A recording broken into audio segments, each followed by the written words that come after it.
It all happened near the intersection of Royal Street and Wilson Street. Farmington police say 40-year-old Stephen Kaufman was driving at an extremely high rate of speed when he hit a white Chevrolet SUV head on. Chief Lynn Hahn with the Pea Ridge Police Department says although this wasn't the decision that he wanted, he is happy that Cash is now paying the price and spending the rest of her life in prison.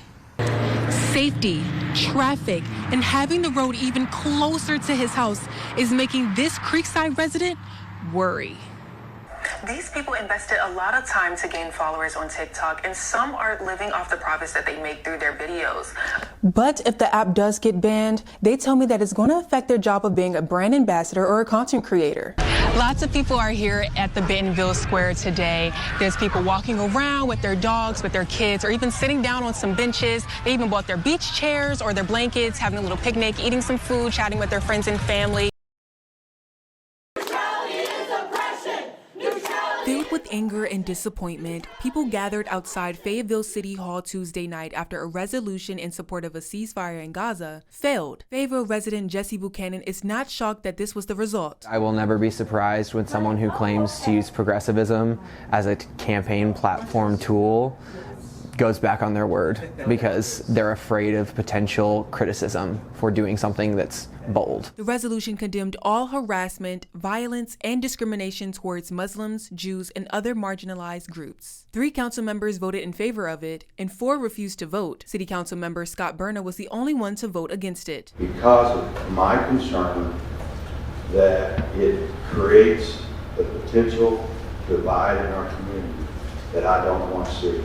To those who say that they're not sure we should get involved, I would argue that you're already involved by the tax dollars taken out of your paycheck, funding the weapons, and by the fact that those weapons are, a lot of them, made in the state of Arkansas already. More than 60 people spoke in favor of the resolution at the meeting, including a Palestinian American named Nadia. I'm reminded of Reem, a 3-year-old who, along with her 5-year-old brother Tarek, were killed while asleep in their beds when an airstrike hit their home in southern Gaza. Nadia and others shared these stories of what kids and adults are going through in Gaza, calling on council members to take a stand against the hate. So we ask the city council, who do we turn to, if not to one another in our own community? The resolution's failure ultimately leading to that impromptu protest. They claim to care about peace, and yet they refuse to do anything to actually call for it. A man walking around Norfolk Avenue in Springdale, vandalizing vehicles and threatening people in the neighborhood, was reported to Springdale police officers Tuesday afternoon. He walking around right here,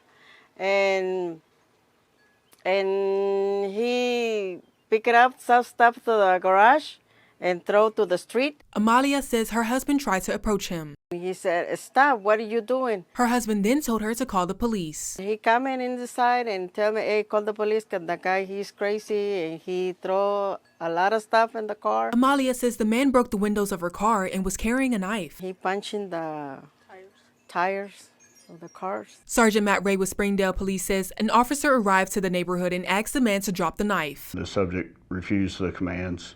The officer discharged their firearm, subsequently striking the subject. Amalia says she saw the shooting happen. The police said stop, and maybe he not stop, or they tried to get him, and he don't want to, and they shoot him. The man was taken to a local hospital where he was pronounced dead. Ray says there are now 2 investigations happening. The internal investigation will be held by the Springdale Police Department, and the Washington County Sheriff's Office will be investigating the use of deadly force. Amalia says she lived next to the man and his family for 10 years, and the events of the afternoon were hard to go through. I feel sad about that.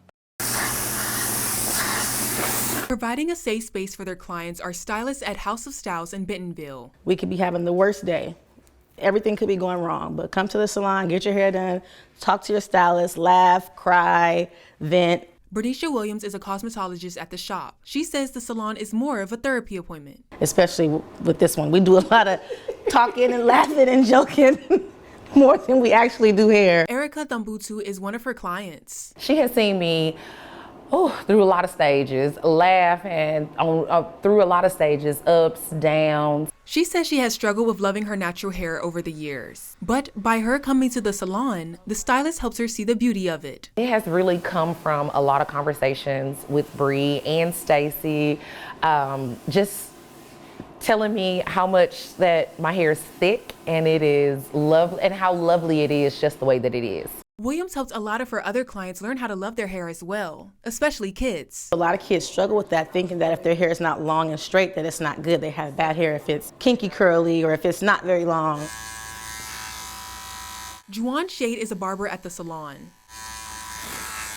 He says the barbershop is like a therapy session for men and boys. I might need to shut the door so that way I have a client or two that where we're in deep conversation, and it just needs to be a male perspective on that. Shade says it's a judgment-free zone. There's times to where they give me advice on things that I'm going through, and then I'm able to relate and also give them advice on things that they're going through as well. You're coming in and it's like you're just hanging out with family.